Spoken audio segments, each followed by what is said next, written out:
This week, Joseph will rise to power in Egypt. It all began with Pharaoh having a bad dream. He saw a nightmare in which 7 skinny cows ate 7 fat cows, and the skinny cows were not getting filled, but remained as ugly, thin, and skinny as before.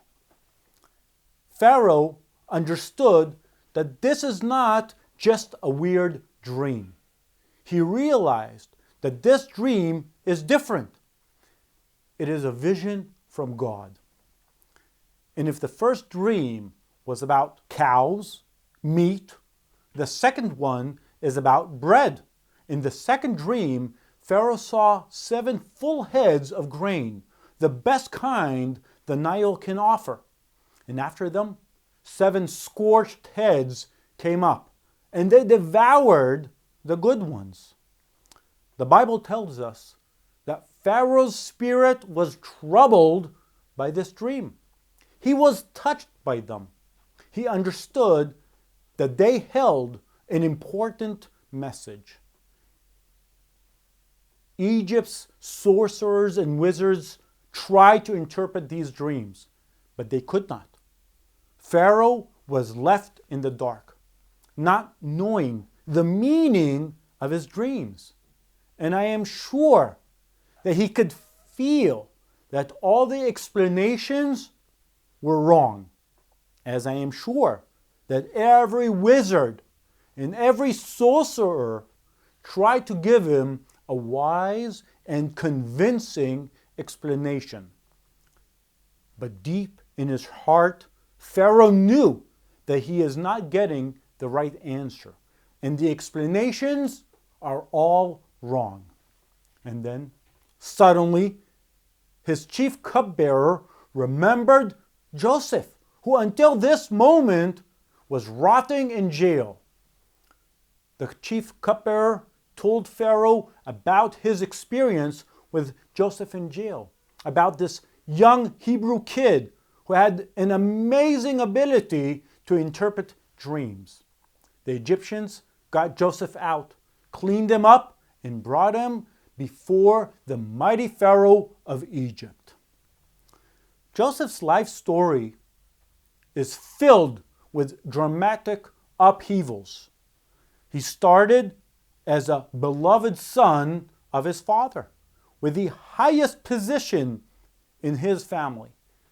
Then he fell down to the lowest possible place, to the dry desert pit, thrown there by his own brothers, whose hatred for Joseph matched only their father's love.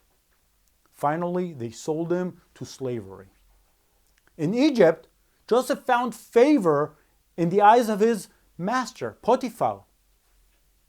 And his status changed again from a slave into a household master. Then he is falsely accused and thrown to jail. In our Torah portion, once again, he is rising to power. Joseph said to Pharaoh, the reason the dream was given to Pharaoh in 2 forms is that the matter has been firmly decided by God, and God will do it soon. And suddenly we remember that when Joseph was young, he also had 2 dreams, meaning that Joseph was designated for greatness. Let's return to the beginning of this portion and look at the very first word, Miketz, meaning after, at the end of. After what? After 2 full years. Joseph spent these years as a foreigner and as a rapist, incarcerated in jail. And I'm quite sure that in those days in jail, they didn't care much about human rights. And there were no lawyers there to help and care for Joseph's needs. He was a stranger with no family, accused of rape. He was at the bottom of the social pyramid. From a human perspective, he did not have a chance. No hope. As Bible students, we understand that God rules over his creation.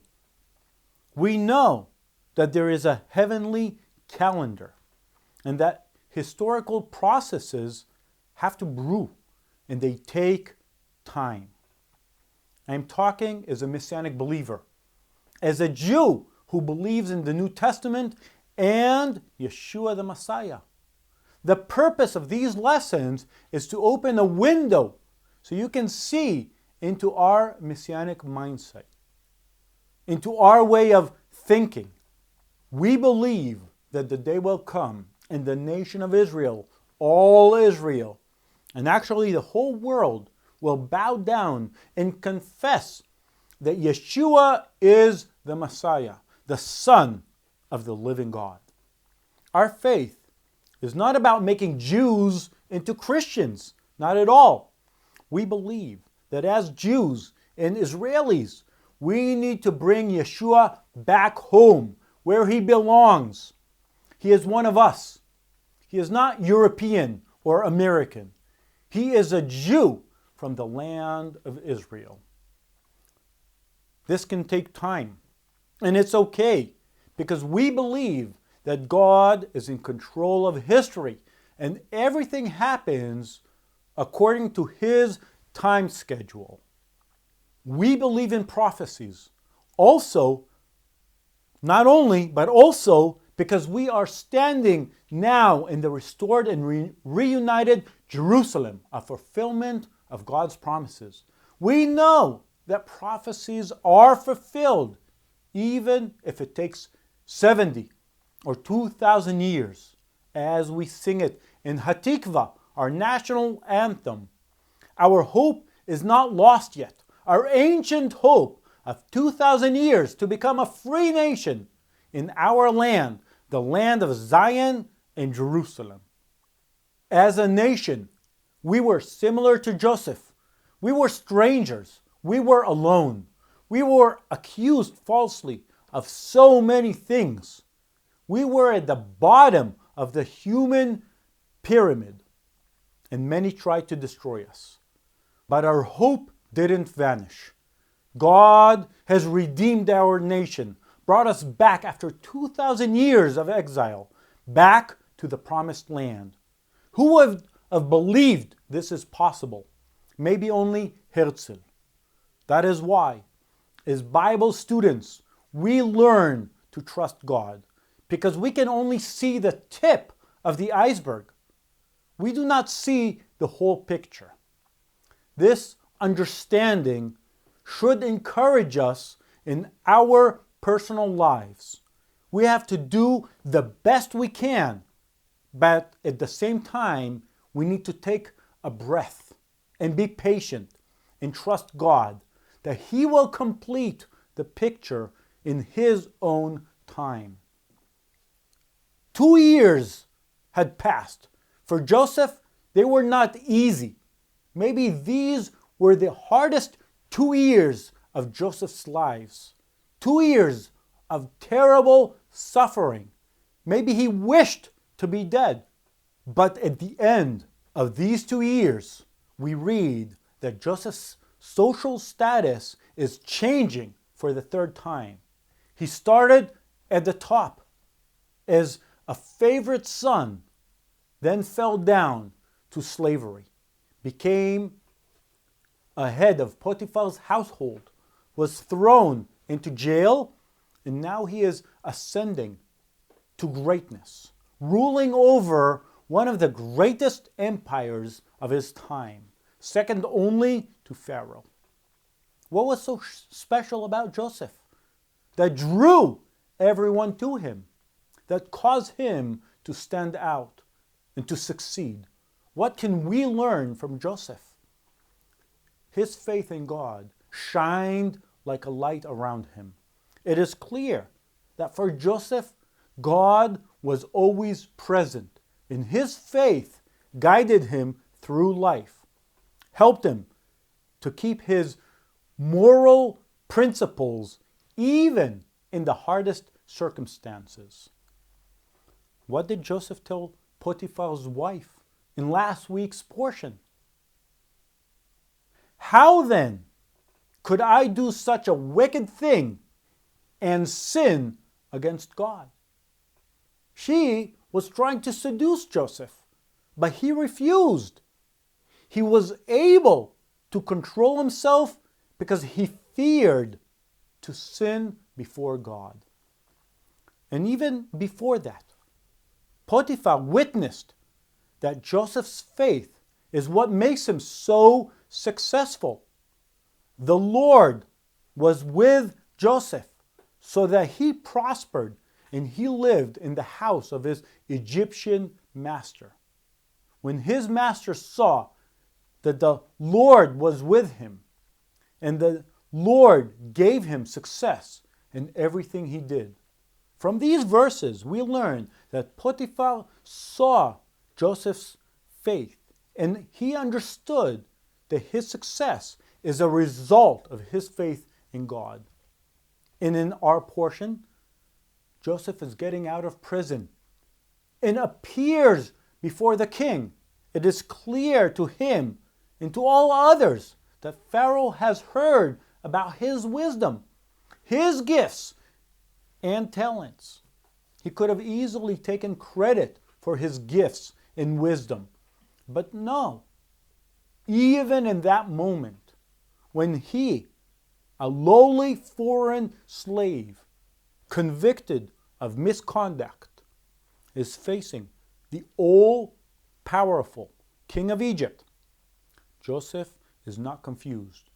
He did not abandon his faith. He proclaimed in the ears of Pharaoh, but God will give Pharaoh the answer he desires. And later again, Joseph gave all credit to God. God has revealed to Pharaoh what he is about to do. Joseph proclaimed before all that he believes in God and that everything he has, his wisdom and his actions, are all a result of God's work through him. Joseph repeated it over and over, so that at the end, Pharaoh himself asked a rhetorical question.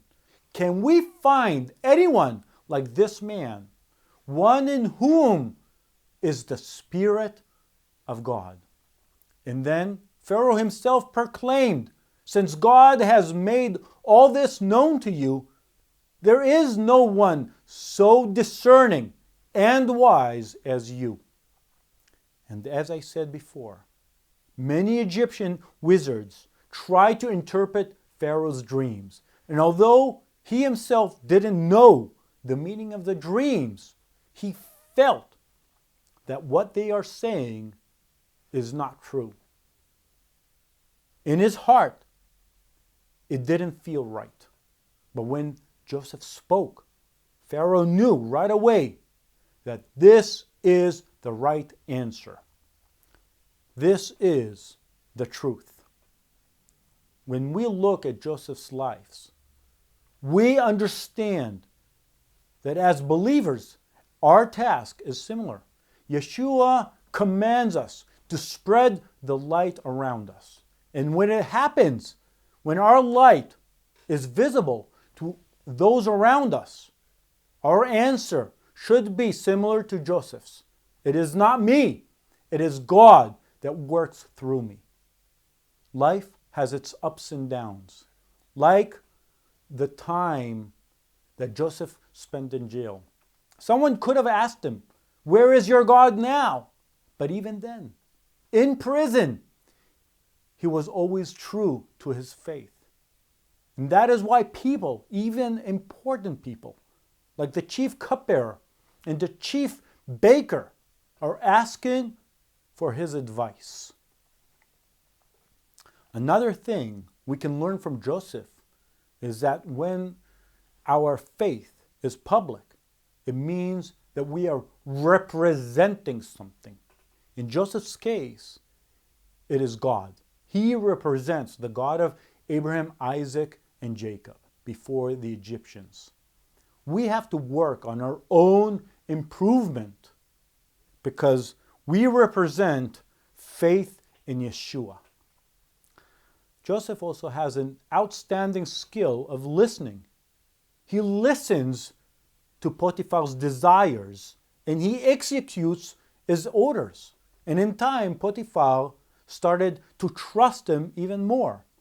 He listened to Pharaoh's ministers in jail. He was able to understand and to analyze their problems, not his, but their problems. Joseph also had an outstanding ability of planning and implementation of ideas. It all begins with listening, with understanding of what's going on with the other person. What does he need? And from there, he continues to finding a solution. Joseph is not looking for the negative, for what's wrong, for what is not working, because we all know what's wrong. True wisdom is to find a practical solution. This is what you have to do. And Joseph told Pharaoh precisely that. This is what you have to do. Pharaoh saw that Joseph already had an idea in his head. And instead of trying to get this idea out of him and pass it on to another person and then to another, like a broken telephone, Pharaoh decided that Joseph is the right person for the job, that he is the best to implement his own idea. Our Torah portion tells us how Joseph prepared a detailed plan for food collection. And I am sure that he worked diligently on this plan and put many hours into its development.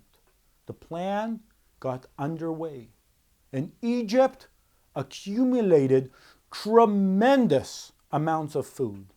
And then came the great hunger, which Pharaoh foresaw and Joseph predicted. And the sons of Jacob are coming down to Egypt in search for food. Then Jesus declared, I am the bread of life. Whoever comes to me will never go hungry, and whoever believes in me will never be thirsty. For us, as Messianic believers, the comparison between bread and the Word of God is natural, because Yeshua spoke of himself saying, I am the bread of life. And he who believes in Yeshua will never be hungry again. These words mean that if you accept Yeshua's words, if you ask him for nourishment, you will receive the bread of life and peace that comes along with satisfaction. But more importantly, he who comes to Yeshua will receive eternal life. Back to Joseph. After the great operation to accumulate food, came the time of hunger. And our story returns to the small family problems. From the regional issue of hunger, or a national effort of food collection, the story focus drifts again to an individual family. Everything begins and ends with a family. Now, the brothers who came down to Egypt searching for food did not recognize Joseph, but he did. Joseph takes advantage of the new situation. He accuses his brothers of being spies and arrests Shimon. This detail is a hint that maybe it was Shimon who incited the others against Joseph back there in the fields of Dothan so many years ago. We know that Shimon had always been a hothead. Jacob and also Moses in their last blessings are taking from Shimon both the blessing and the inheritance. Joseph is holding Shimon as a guarantee to force his brothers into bringing Benjamin to him in Egypt. Our Torah portion concludes with a dramatic cliffhanger. Joseph wants to arrest Benjamin and hold him in Egypt. The brothers are swaying between despair, panic, and a heart attack. And there we end. And we will see each other next week. Shabbat Shalom.